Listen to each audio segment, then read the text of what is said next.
I still remember the chills I got playing Good Egg Galaxy for the first time.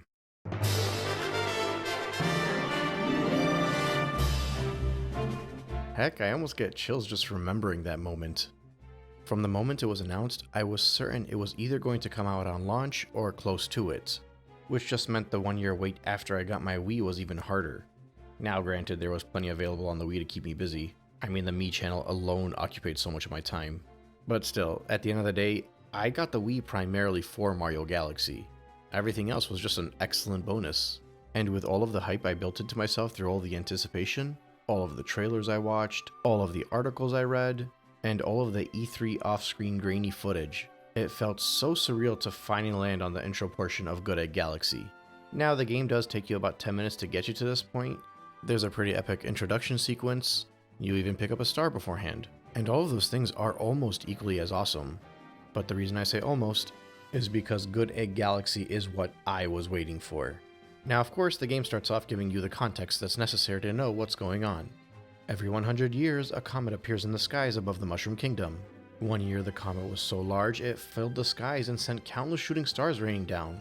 The Toads brought the shooting stars to the castle and they became the Great Power Star.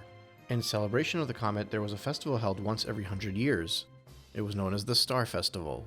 And of course, Peach sent out an invite to Mario to join her for the Star Festival, cause she got something she wanna give him. And that something is probably 5 1-ups. I love the way Mario prances towards the festival too. A letter from a loved one definitely puts people in a good mood.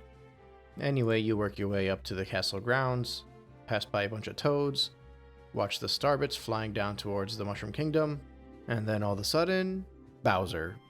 And not just Bowser, he's in an airship. And if I'm not mistaken, this was the first time we had seen Bowser's airship in 3D. And even in 2D, I'm not sure we had seen it since Super Mario Bros. 3. Maybe in New Super on the DS, but I don't think so. I bring this up because I remember there was a lot of hype around the airship making a return, and finally joining the King of the Koopas in 3D. But this whole cinematic was just so cool. It was nothing you'd ever seen in a Mario game. As was pretty standard for the time, when a jump to a new console generation occurs, you'll often see a franchise trying to make things look more realistic. This was prevalent back in the Wii, PS3, and 360 era, and I think it shows here too. Don't get me wrong, there are still vibrant colors all around, but between both the tone of the story and the actual art itself, you can tell this is a little bit different than what you're used to in the Marioverse. I mean, of course you can, Mario's dodging cannonballs while Toads are getting bombed. Peach stares off as her actual Mushroom Kingdom is literally on fire. See, Sonic Team, this is how you do it without making it look weird. In any case, Peach is holding onto a star creature which we now know is called a Luma, and she's confronted by Big Bowser himself. And he kidnaps her and her whole castle to take them to his new galaxy that he's creating. I always thought that final close-up on her eye was so cool. Looking back, it's so silly because of how dramatic it is, but I love this kind of stuff. Mario runs up to the castle, and Bowser uses his ships to carry everything up and take it to outer space. I love that they took the time to make the portion just outside the castle look like the castle grounds in Mario 64. You can't really do much in there, you can't explore it the way you could in Mario 64 obviously, but it was a nice little attention to detail that I noticed. And a younger version of me really loved it. But yeah, an epic cinematic ensues. The heroic Mario makes it to the castle, but Kamek is there to make sure he is blasted off into oblivion. And then we get to our next iconic and memorable moment.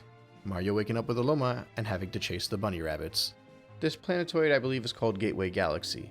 It's one of those in-game tutorials that teach you how to play while disguising a tutorial into gameplay. Something that the Mario series has always been really good at. This area just allows you to get a feel for how the gravity gimmick works in general. You'll get a better understanding of how everything feels once you actually make it to Good Egg Galaxy. But before that, you have to meet Rosalina. She is the protector of the cosmos. She notifies Mario that in order to save Princess Peach, they'll need power to travel through space. And then a Luma just kind of merges with Mario, or maybe Mario eats it, I'm not exactly sure, but his fists are glowing now and he can do a little swish jump. You go through a few more planetoids to get through Gateway Galaxy, but I will revisit this section later. It just consists of more minor challenges that'll help get you up to speed. The important thing is at the end of that you get a grand star and you're able to make it to the Comet Observatory. Now at this point I kind of want to gloss over all of this because I'm saving a deeper discussion on the Comet Observatory and the general lore of this game for later. But basically we have this hub world and then there are a bunch of domes spread throughout that each contain the galaxies that we're focusing on. Today's galaxy sits in the Terrace. And with the one grand star we got earlier, we're able to enter Good Egg Galaxy.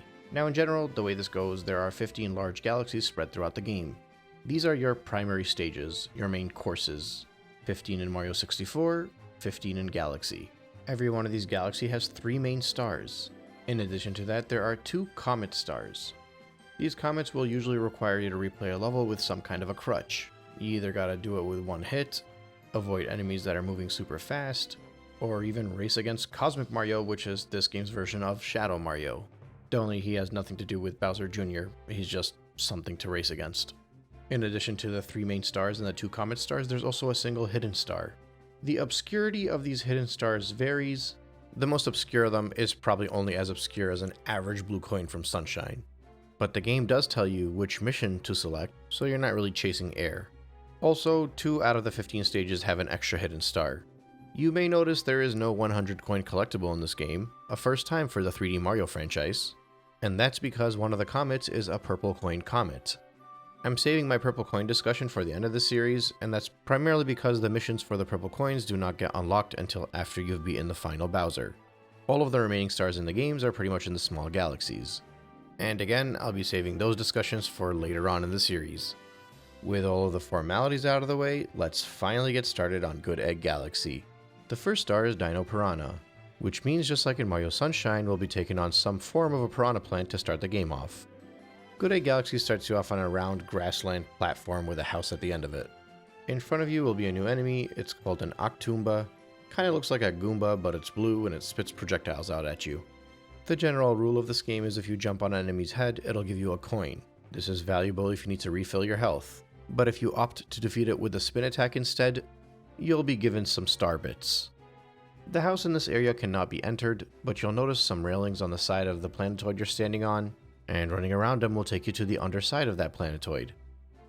The gravity and the camera will shift, and this will give you a feel of how things work in the Galaxy universe. Eventually you'll make it up the tower, there'll be a launch star waiting for you, and you head to the next section. This planetoid is shaped like a peanut. You'll have to collect 5 collectibles in order to build the next launch star. This is kinda neat. So they take a simple platform but shape it into a different object. In this case, a peanut looking thing. They add onto it stage hazards.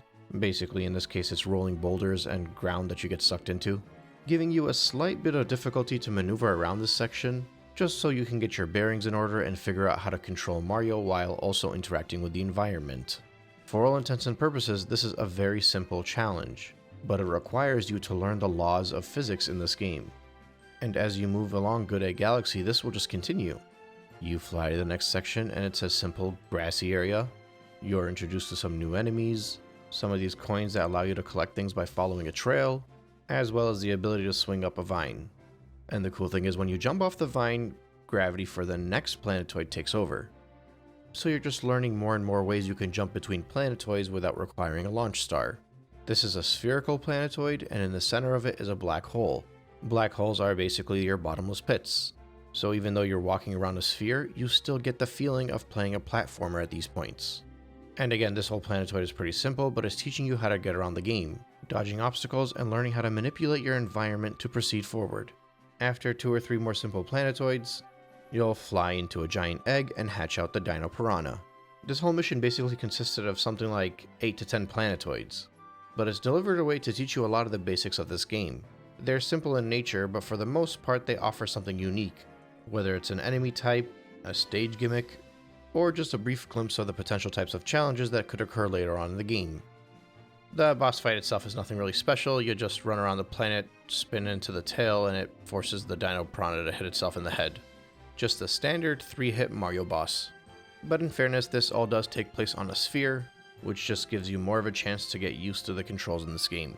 I should point out that these controls are pretty easy to get used to if you're somebody who's played Mario before.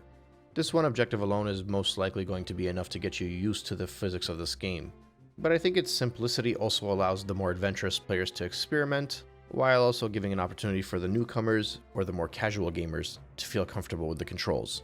The next mission is titled A Snack of Cosmic Proportions.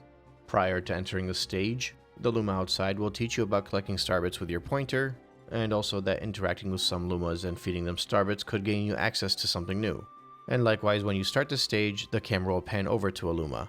You begin the stage in the same area, only this time when you go to the underside, you might notice a blue Luma that wasn't there before. The blue Lumas turn into the grabbable spheres, which you'll see a whole lot of during this game.